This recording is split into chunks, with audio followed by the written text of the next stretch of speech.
जो common observations है उनको हम 5 मिनट में समराइज करेंगे। इन जनरल जो मिस्टेक्स बच्चों की कॉपीज में सामने आ रही है ना, नॉट टॉप 10 परसेंटाइल बच्चे, ठीक है, लेकिन जो बिलो 50 परसेंटाइल बच्चे हैं उनकी जो मिस्टेक सामने आ रही है, तो हम यहाँ पर एक समरी के रूप में आपको पेश करने की कोशिश करेंगे। एंड सारी टीचर्स हैं यहाँ पर जिन्होंने आपकी कॉपीज चेक करी। कुछ जनरल पेपर अटेम्प्टिंग स्ट्रेटेजी है, हमें मालूम है कि कितने 20 क्वेश्चन ऑब्जेक्टिव आ रहे हैं हर पेपर में, है ना। तो कुछ बच्चे ऑब्जेक्टिव क्वेश्चन को छोड़ रहे हैं, अटेम्प्ट तो कीजिए, उनको नेगेटिव मार्किंग तो है नहीं है उसमें, आपको आया नहीं है, अटेम्प्ट तो कीजिए।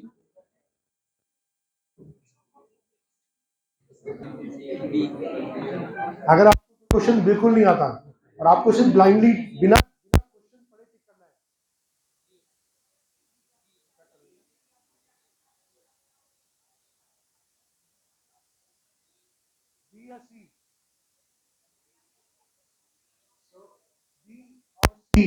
Remains the top choice. अगर आप कुछ नहीं आ रहा, मतलब क्वेश्चन समझ में नहीं आ रहा हो तो, है ना, the point is objective question तो बिल्कुल छोड़ने नहीं। एंड सेकेंड चीज है, कई बार हम क्वेश्चन कर रहे हैं तो हम कोई वेरिएबल अज्यूम करते हैं तो उसकी यूनिट नहीं लिखते। अरे आपने माना कि एक बोट जा रही थी, उस बोट की स्पीड है एक्स, तो एक्स का लिख दो ना भैया, क्या है एक्स, किलोमीटर पर आवर है, एक्स किलो है, बोट का वेट माना है आपने, क्या माना है, तो यूनिट्स लिखिए आप, उनके भी नंबर कट रहे हैं आपके, ठीक है। और एक जब फाइनल आंसर आ जाए, जब फाइनल आंसर आ जाए तो उसको बॉक्स में डाल दीजिए, वरना आपने वो ये करा आंसर कहाँ गया, वो ढूंढने में बहुत टाइम लगता है। जितना कम एग्जामिनर को पेन देंगे उतना कम पेन आपको देगा वो, ठीक है। तो आपने अच्छी तरह वर्किंग करी है और नीचे आंसर लिख दिया और उसको बॉक्स में बंद कर दिया, इजी काम हो जाता है एग्जामिनर का। और रफ काम पीछे मत कीजिए, रफ के लिए लाइन वहीं पर एक राइट साइड में मार्जिन ड्रॉ करके रफ की कैलकुलेशन कीजिए, क्योंकि अगर आप पीछे करेंगे तो वहां से देख के लाने में भी ट्रांसमिशन एरर आ जाएगी, है ना। पीछे से आपने कुछ देखा फिर पलट के आप वहां पर आए तो कुछ ना कुछ एरर आ जाएगी। तो कोशिश कीजिए कि रफ पार्ट आप वहीं पर करें, साइड में करें। ये बहुत सारे बच्चे कर रहे हैं कि रफ पार्ट वहां करते हैं पीछे और फिर उसको लेके आते हैं, ठीक है, और क्वेश्चन को ध्यान से बनाए। अभी बहुत सारी मिस्टेक्स ऐसे आ रही है कि रेडियस दे रखी थी, डायामीटर मान के सवाल कर लिया, या डायामीटर दे रखा था, रेडियस मान के सवाल कर लिया, एरिया पूछा था, वॉल्यूम निकाल दिया, या यूनिट यूनिट कन्वर्जन नहीं किया यूनिट का कन्वर्जन करना भूल गए हम। ये बहुत सारी अभी भी ऐसी एरर्स सामने आ रही है मैथमेटिक्स में स्पेसिफिक, कि जो अवॉइड की जा सकती है। और कुछ बेसिक चीजें जिन बच्चों के बहुत कम नंबर आ रहे हैं, 20 तक की स्क्वायर्स याद होने चाहिए, 10 तक की क्यूब्स मालूम होने चाहिए, ये बेसिक चीजें मालूम होनी चाहिए, बिकॉज इसके बिना कैलकुलेशन में बहुत टाइम लगाएंगे, टाइम बहुत ज्यादा लगेगा। और क्वेश्चन पहले वो अटेम्प्ट कीजिए जिसमें आप बिल्कुल कॉन्फिडेंट हैं, जो लग रहा है कि हो जाएगा पहले उसको अटेम्प्ट कीजिए, ठीक है, और जो लग रहा है कि मुश्किल है उसको पहले सर्किल करके छोड़ दीजिए, बाद में करना उसको।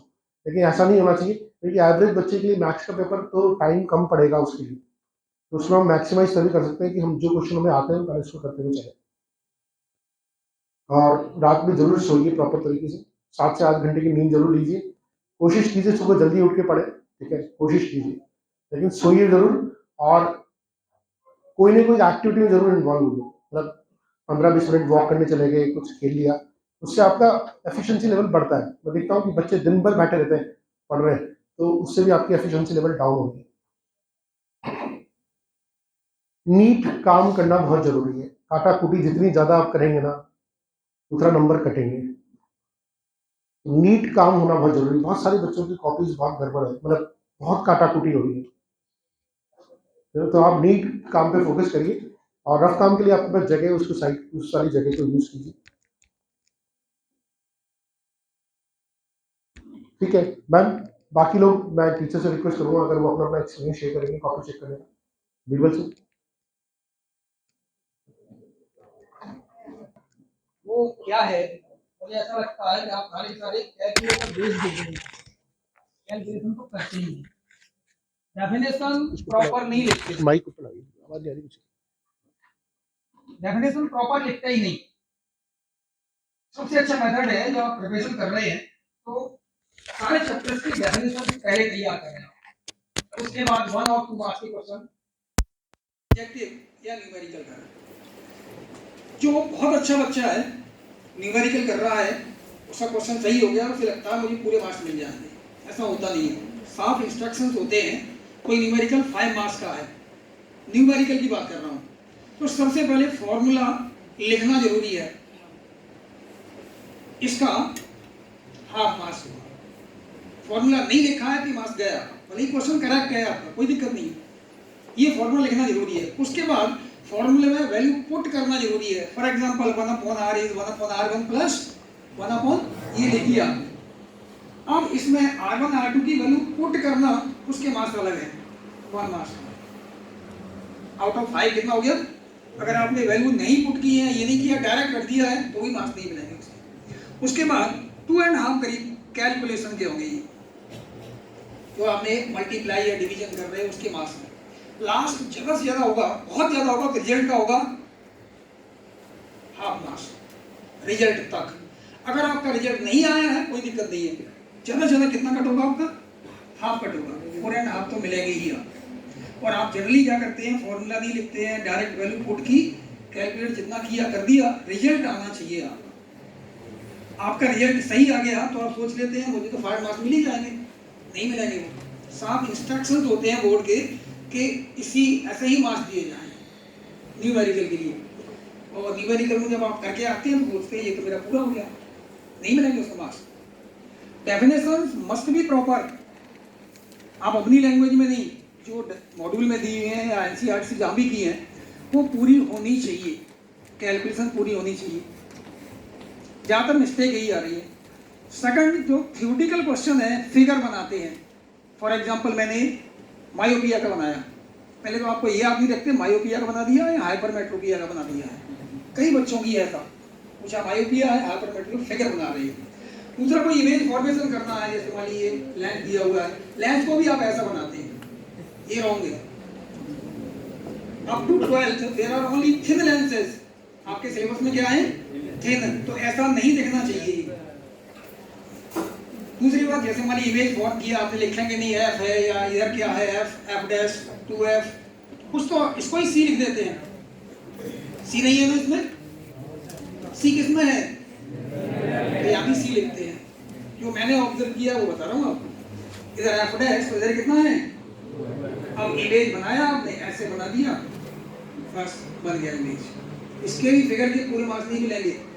इसमें ऑब्जेक्ट कौन सा है मुझे नहीं मालूम पड़ रहा, हो सकता है ऑब्जेक्ट ये हो या ये हो। हाँ, ऑब्जेक्ट मालूम ही नहीं पड़ रहा, मतलब रेप में आपने डायरेक्शन नोट ही नहीं की है। और आपके लिए नॉर्मल बात है, डायरेक्शन नोट करते ही नहीं है, 90% डायरेक्शन नोट नहीं करते हैं।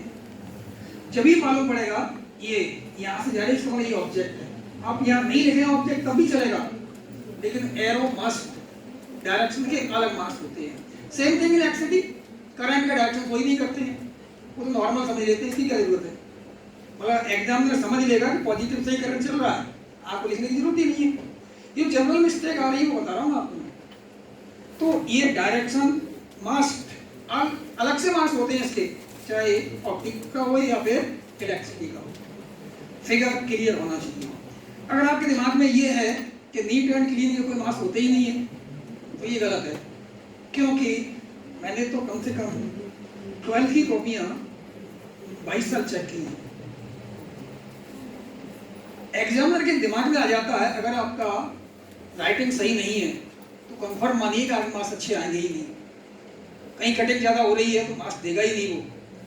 मतलब कहीं भी कट करने का ऐसा कुछ भी इंस्ट्रक्शन नहीं कि आप कट कर लें, लेकिन अगर उसे सही नहीं दिख रहा है तो मान लीजिए पूरे मार्क्स देगा ही नहीं वो। उसके दिमाग में उसने अगर 5 में से 2 दे दिए, कुछ नहीं कर सकते आप। बाद में भी रीटोटलिंग होती है, रीचेकिंग कभी नहीं होती। किसी भी कॉपी की रीटोटलिंग होती है, तो मतलब नीट एंड क्लीन तो होना ही चाहिए। अगर कहीं गलत भी हो गया तो क्लियर कट कर दो उसको, बार बार मत करवाइए, वो गलत हो जाएगा। वो एग्जामिनर का दिमाग भी खराब हो जाता है कॉपी चेक करते समय, आपको थोड़ी मालूम है, लेकिन नहीं देगा मार्क्स आपको। मेरी तरफ से तो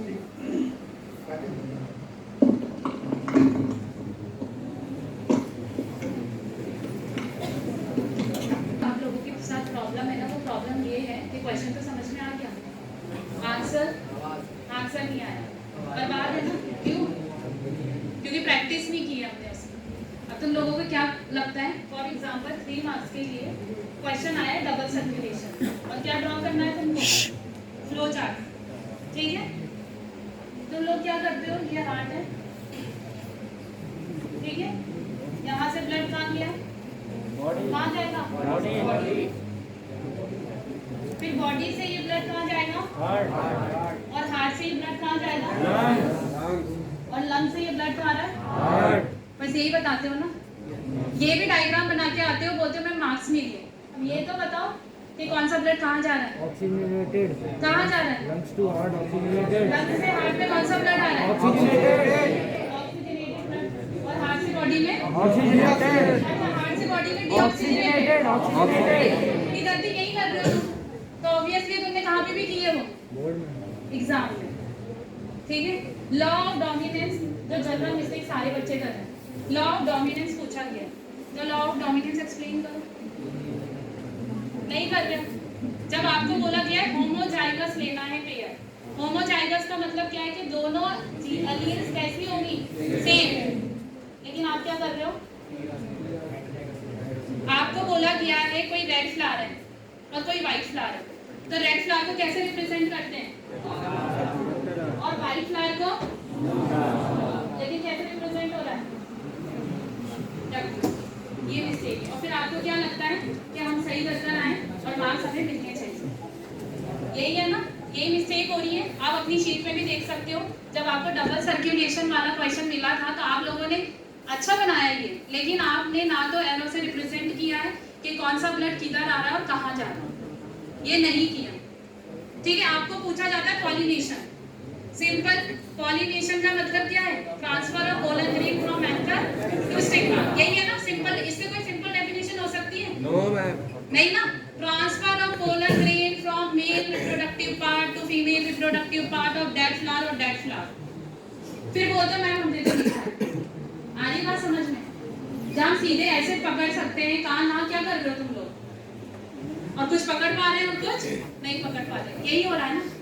आपको पूछा है सेल्फ और क्रॉस, सेल्फ का मतलब क्या है, सेम फ्लावर में, यही है ना, और क्रॉस का मतलब क्या है, सेम फ्लावर में क्या हो रहा है, सेल्फ में क्या हो रहा है कि सेम फ्लावर में हो रहा है ट्रांसफर, और क्रॉस में क्या हो रहा है, एक ही प्लांट है और एक फ्लावर से दूसरे फ्लावर पे हो रहा है, और इसको बोल रहे हो तुम क्रॉस।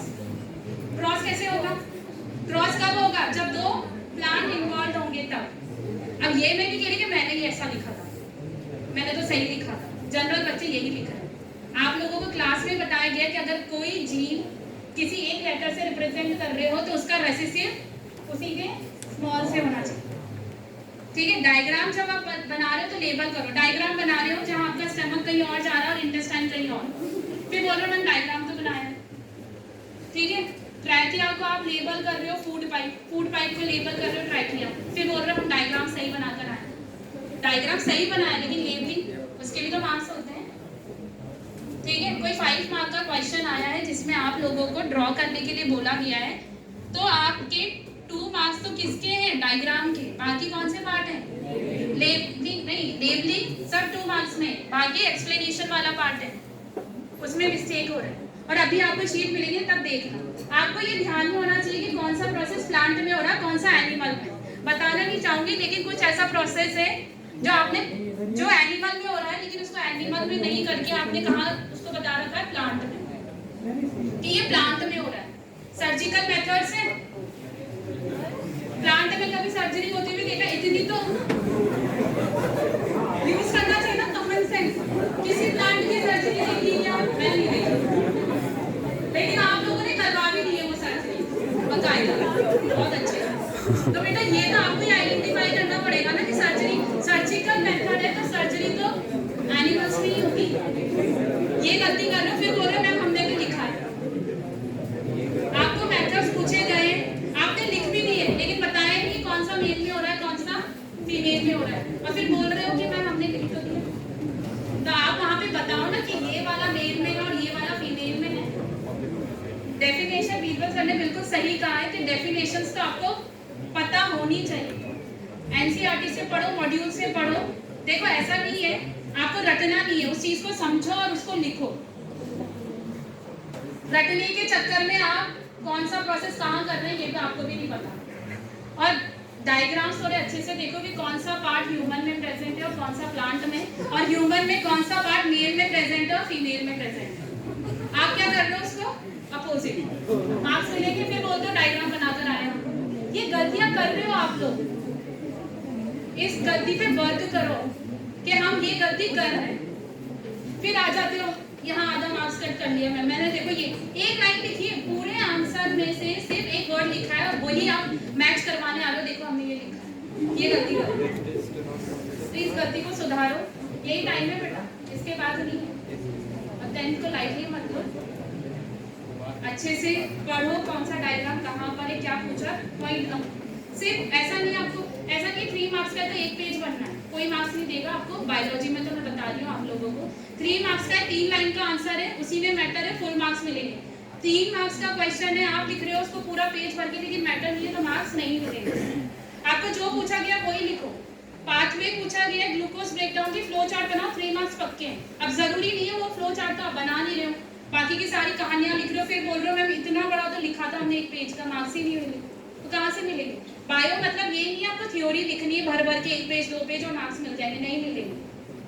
कोई 5 मार्क्स का क्वेश्चन है, 5 लाइन का आंसर है तो फुल मार्क्स मिलेंगे अगर आपने मैटर लिखा है तो, नहीं लिखा तो नहीं मिलेगा।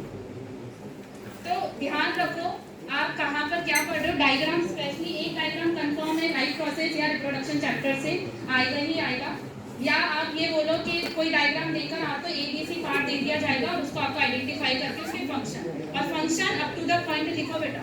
जब फंक्शन पूछे गया तो फंक्शन लिखो, लोकेशन मत बताओ उसकी कहाँ पे लोकेटेड है। फिर बोलोगे मैम हमने 2 लाइन तो लिखी, आपने 1 मार्क्स भी नहीं दिया, क्योंकि आप फंक्शन तो बता ही नहीं रहे हो उसको। तो फंक्शन बताने, अगर फंक्शन पूछा तो सीधा फंक्शन, लोकेशन पूछी तो सीधी लोकेशन, ठीक है। तो ये मिस्टेक प्री बोर्ड 3rd में नहीं होगी ना। और आप लोगों के लिए ये तो आप लोगों को एग्जाम देना है, देखो हमने पढ़ तो लिया, ठीक है। अब आप प्रैक्टिस नहीं करेंगे तो पता कैसे चलेगा हमने कितना पढ़ा है। तो ये मत सोचो, आप घर पे भी तो पढ़ोगे ना, घर पे खुद का टेस्ट कभी नहीं लोगे आप। जो आपने पढ़ लिया वो प्री बोर्ड 3rd में आके आपको लिखना, वही फाइनल टेस्टिंग है आपकी। तो ये मत सोचना यार हम तो नहीं आएंगे देने, आओ बेटा, जितना तुमने रिवीजन किया ना सब पता चल जाएगा कि कितना किया तुम लोगों, ठीक है। बस इतना।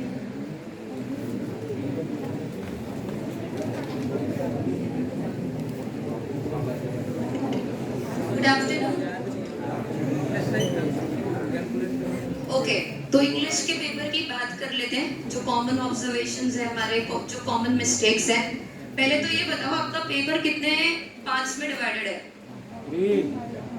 हाँ, 4, अभी भी 4 बोला जा रहा है, सारे क्या? First section is of, first section क्या है? रीडिंग। सेकंड क्या है? सेकंड वन लिटरेचर, ठीक है, ये तो पता है। अब रीडिंग की बात करते हैं। कितनों को रीडिंग टफ लगती है? कितनों को लगता है कि क्वेश्चंस नहीं बन रहे हैं? ऐसा क्यों है? कभी आइडेंटिफाई किया वो चीज?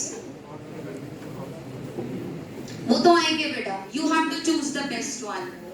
एंड इसमें जो मेजरली मिस्टेक्स तुम लोग कर रहे हो वो है जब ये क्वेश्चन आता है कि आपको सिमिलर मीनिंग का वर्ड देखना है पैसेज में, या कई बार ऑपोजिट भी पूछा जाता है, बट आप वो देखते नहीं है कि सिमिलर बताना है कि उसका कॉन्ट्राडिक्टरी टर्म बताना है।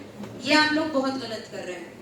उसके बाद ऑप्शंस तो आएंगे, but you need to be very careful by choosing the best option. आपको बेस्ट ऑप्शन चूज करना होता है, ठीक है।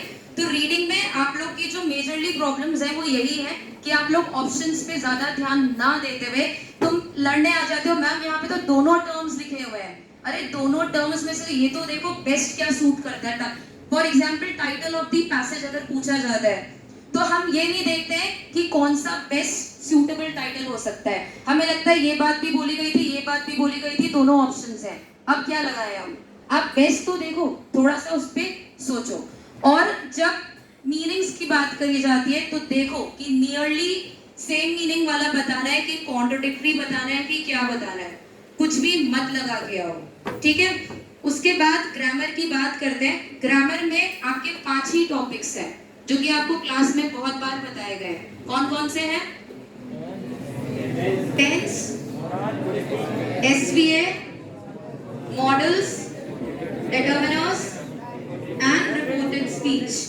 ये 5 टॉपिक्स अगर आपको टेंस आता है तो आपको रिपोर्टेड स्पीच आता है, अगर आपको टेंस आता है तो आपको एसवीए भी आता है, ठीक है, क्योंकि हमें उसी से वर्ड्स को चूज करना होता है।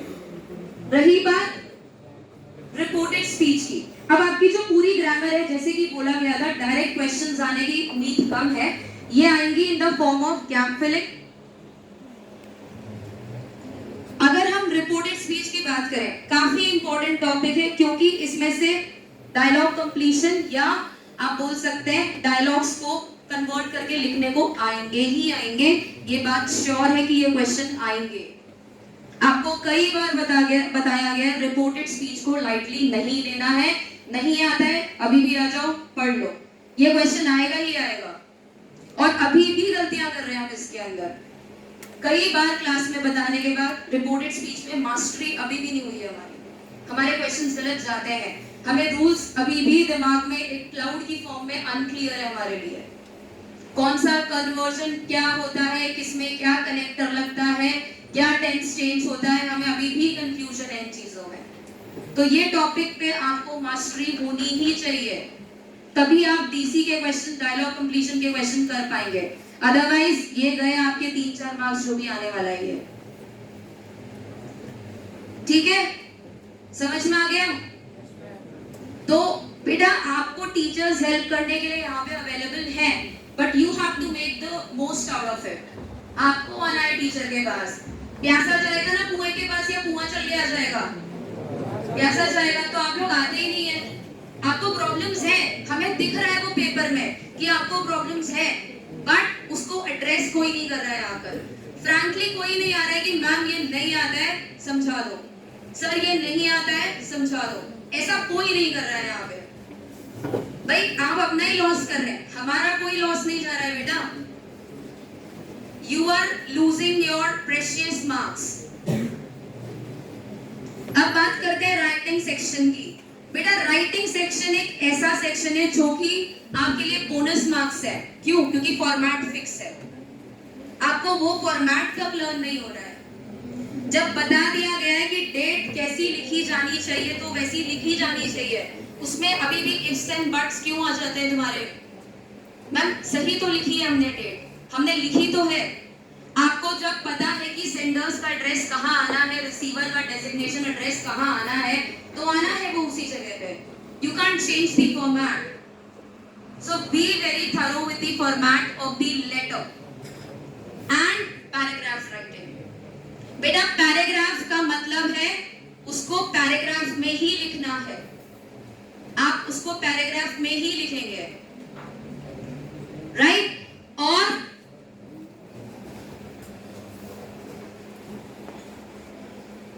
सबसे ज्यादा बड़ी बात, राइटिंग सेक्शन में you should adhere to the word limit. आप पूरा ग्रंथ लिख कर आएंगे उससे ज्यादा मार्क्स नहीं मिलेंगे, आपको उन 5 मार्क्स में ही वो लिखना है जो आपको डेटा में गिवन है। You don't need to fill 1-2 pages for the paragraph writing. It's a paragraph. Understand? It's only a paragraph. तो कुछ आपकी बेसिक एरर्स हैं जो आप राइटिंग सेक्शन में कर रहे हैं, and you should actually stop doing that. It's high time now. बात कर लेते हैं लिटरेचर की। लिटरेचर में आपको अभी भी चैप्टर्स में बहुत कंफ्यूजन है, आपको ये समझ नहीं आता है ये question. For example Nelson Mandela का क्वेश्चन है, कोई बता सकता है? हमने क्लास में भी किया है, XN1 and TCH की आई कैन से। कौन सा क्वेश्चन है वो? No? Yes, there is a question, what does the speaker mean when he says that freedom is transitory? तो ये आपको उसमें भी पता है, और एक और किसमें आता है, ये टाइगर इन द जू में भी फ्रीडम की बात करी गई है। तो आपको यही नहीं पता ये क्वेश्चन किसके रिस्पेक्ट में, आपको अभी तक वो समझ ही नहीं आई है वो चीज। तो चैप्टर्स जब आप पढ़ते हैं तो कोई ना कोई एक ऐसी बात उसमें जरूर होगी जिससे आपको वो क्वेश्चन याद रहेगा, एंड डू दैट। अभी भी कई बार क्वेश्चन आते हैं और हमें यही नहीं पता ये चैप्टर कौन सा है, हम हरी सिंह के चैप्टर के क्वेश्चन को किसी और में लिख कर आते हैं, किसी और में लिख कर आते हैं। ऐसा क्यों हो रहा है? पोएम्स की बात करें, अभी भी बहुत कंफ्यूजन है हमारे दिमाग में किस लाइन में कौन सी फिगर ऑफ स्पीच है, अभी भी नहीं पता है हमें ये चीज। राइम्स की अभी भी नहीं समझ में आती है। पोएट्स के नाम बोल दिए रटके जाने तो रटके जाने, वो भी नहीं रटा जा रहा है तुमसे। जॉन बेरीमैन की जगह कुछ और ही लिख दिया जाता है, रॉबर्ट फ्रॉस्ट की जगह कुछ और ही लिख दिया जाता है। ऐसा क्यों हो रहा है? ये जो चीजें हैं ये आपको आनी ही चाहिए, इसमें कोई भी शॉर्टकट नहीं है, आपको करना ही है ये चीज। इसके बिना don't expect marks like greater like more than 70 मत एक्सपेक्ट करना। जैसे कि बच्चे आते हैं कि मैम यहाँ पे मार्क्स क्यों कटे, बेटा आने से पहले ये देखो कि तुमने हैंडराइटिंग क्या लिखी है। आप लोग का एल और आप लोग का पी, इसमें डिफरेंशिएट कर पाना ही मुश्किल हो जाता है। आप ए बना रहे ओ बना रहे, डिफरेंशिएट नहीं कर सकते हैं। जैसे कि आज ही मेरे पास एक स्टूडेंट आए थे, मैं नाम नहीं बताऊंगी, उन्हें खुद को पता है कि मेरी हैंडराइटिंग नहीं समझ में आ रही है टीचर को, बट फिर भी आर्ग्यूमेंट करने आ जाते हैं।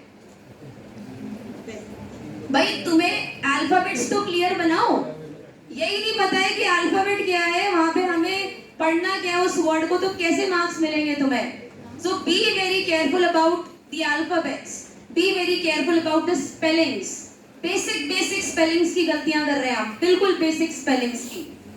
हमें नहीं पता है, हमें स्पेलिंग्स में बहुत कंफ्यूजन है, अभी भी तारे जमीन पर चल रहा है स्पेलिंग्स में हमारे अंदर। नहीं करो बेटा ऐसा, स्पेलिंग्स के बिना, स्पेलिंग्स लर्न नहीं है तो इंग्लिश के आंसर्स नहीं हो पाएंगे अच्छे से। So careful about handwriting, careful about your spellings, okay? चलो, that's all from my side, thank you and all the best.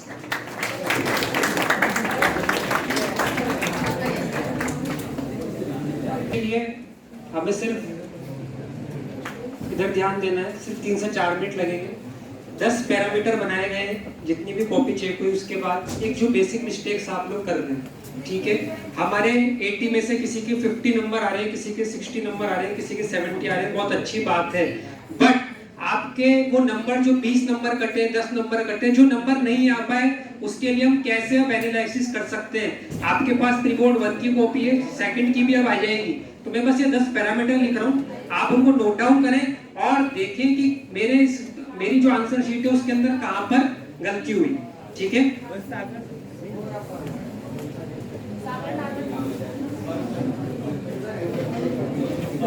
नहीं है तो हमारे नंबर भी पूरे हमें नहीं मिल सकते हैं। पॉइंट्स और पैराग्राफ, अगर आंसर अच्छे से आता है तो बिल्कुल पॉइंट में देना है, क्रिस्टल क्लियर होना चाहिए सामने उसको कि मेरे को आता है। नहीं आता तो हम पैराग्राफ में तब दे सकते हैं आंसर। अगर आंसर आता है तो पॉइंट में दीजिए। वर्ड लिमिट हमें ध्यान रखनी है, हम अगर ज्यादा आंसर को लिख रहे हैं तो कहीं ना कहीं हमारा टाइम उसके अंदर क्या हो रहा है, अगले सवाल के लिए हम अपना टाइम कम कर रहे हैं। 3 घंटे ही सबके पास, ज्यादा लिखोगे शुरुआत में, आखिरी में आपको डॉक्टर वाली हैंडराइटिंग पकड़नी पड़ेगी, कंटेंट अच्छा नहीं दे पाएंगे। स्पेलिंग एरर्स एंड कटिंग सबने बोला है, सेम चीजें, ज्यादा नहीं बोलूंगा। डेट्स तो मत करना ऐसी गलती। हैंडराइटिंग इतनी होनी चाहिए कि हम समझ जाएं। अगर हमें समझ में नहीं आ रहा है तो फिर दिक्कत आएगी, नंबर प्रॉपर नहीं मिल पाएंगे। मैप वर्क सबसे इंपॉर्टेंट पार्ट है। मैप अगर प्रॉपरली हम अच्छे से मेंशन करके नहीं आ रहे हैं तो दिक्कत आएगी। केस स्टडीज के अंदर हमारे आंसर कई बच्चों के गलत जा रहे हैं। टाइम पे पेपर खत्म हो जाए, इसके लिए जरूरत है कि हम अपने साथ जब भी पेपर दें वॉच लेके बैठे, और सेक्शन वाइज हमारा कितना टाइम हम उसके अंदर दे रहे हैं। Proper mentioning of question number and section. आपका क्वेश्चन 21 कर रहे हो, 22 लिख करके आ गया, ये क्वेश्चन लिखा ही नहीं, किस सेक्शन में कौन सा क्वेश्चन करना है पता ही नहीं है, बस चले जा रहे हैं हम। तो क्वेश्चन नंबर 5 है, फिर क्वेश्चन नंबर 12 है, सेक्शन वाइज करना है हमें, ठीक है? तो ये 10 कॉमन पैरामीटर है। अगर आप आज जा करके देखिए क्या मैंने इनमें से कोई गलती करी है, अगर करी है तो आगे नहीं दोहराए। Thank you.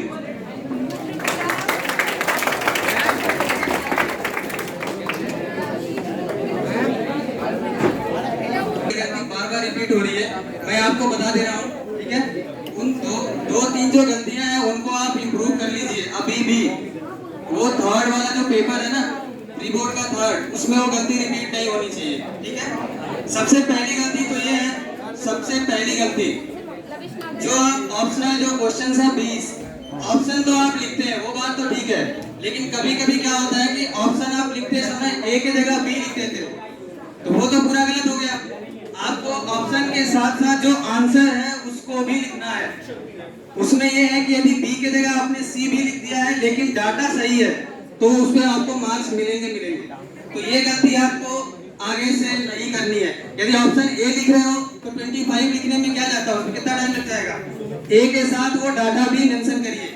दूसरी गलती जो सबसे ज्यादा है, आपको इरेशनल प्रूव करने के लिए यदि कोई भी वैल्यू दी गई है, √2 √3 दिया गया वो तो सही है, लेकिन जब भी कॉम्बिनेशन में दिया गया आपको एक रेशनल नंबर एक इरेशनल नंबर 2 + √3, तो कुछ तो ऐसे 3 मार्क्स का क्वेश्चन है लिख देते हैं कि 2 जो है रेशनल है, √3 इरेशनल, इसलिए रेशनल प्लस इरेशनल होगा। इसमें 3 मार्क्स मिलेंगे क्या? कभी नहीं मिलेगा। तो आपको वहां पे √3 या √2 को अलग से प्रूव करके दिखाना है कि वो इरेशनल नंबर है। बात समझ में आ रही? दूसरा नेक्स्ट गलती ये है कि यदि कोई क्वेश्चन जितने मार्क्स का पूछा गया है उस हिसाब से उसको करना है। जैसे आज ये क्वेश्चन आया था, बीपीटी का यूज करते हुए ट्रेपीजियम दिया था, उसमें कोई पार्ट मिसिंग था, x की वैल्यू बतानी थी। कुछ कह रहे हैं सर प्रॉपर्टी लगा देते हैं, इधर वाला रेशियो इक्वल टू इधर वाला रेशियो, 5 नंबर मिलेगा क्या उस पे? 2 नंबर मिलेगा, केवल 2 नंबर। आपको जो क्वेश्चन दिया गया था आज के पेपर में था, आगे से ये गलती रिपीट नहीं। ये लाइन इसके पहले दी हुई थी और यहाँ पे कोई वैल्यू दिया था जो भी है, x की वैल्यू पूछा था, 12/4 = 3/x करके आंसर दे रहा है। 5 नंबर मिलेगा क्या इस पे? ये बीपीटी का यूज करके करना है। इस पे ये लाइन बनाते हैं, उसके बाद 2 ट्रायंगल में बीपीटी यूज करते हैं, तब 5 नंबर मिलेंगे इस पे। तो क्वेश्चन में जब जो बोला गया है उतना काम आपको करना है, अलग से ज्यादा दिमाग वहां पे नहीं लगाना। और सबसे आखिरी इसमें दिक्कत ये आ रही है कि आप जब भी क्वेश्चन लिखते हो तो आपका ये समझ में नहीं आता कि क्वेश्चन 1 खत्म कहाँ हुआ, क्वेश्चन 2 शुरू कहाँ हुआ। जो भी क्वेश्चन आपका खत्म हो रहा है उसमें 2-3 लाइन का गैप देने में क्या जाता है।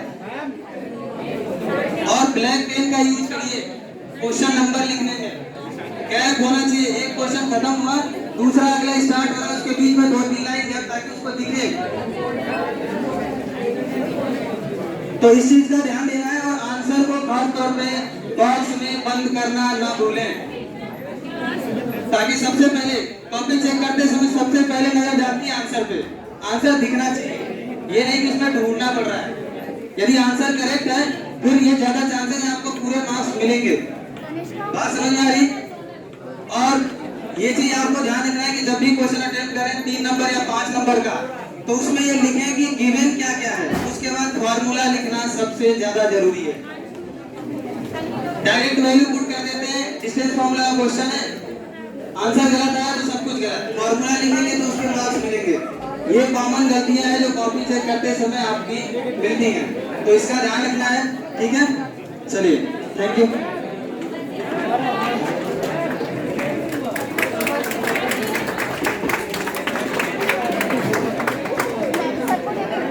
सिर्फ नेक्स्ट नंबर के बच्चे मेरे पास आना कॉपी के लिए फिजिक्स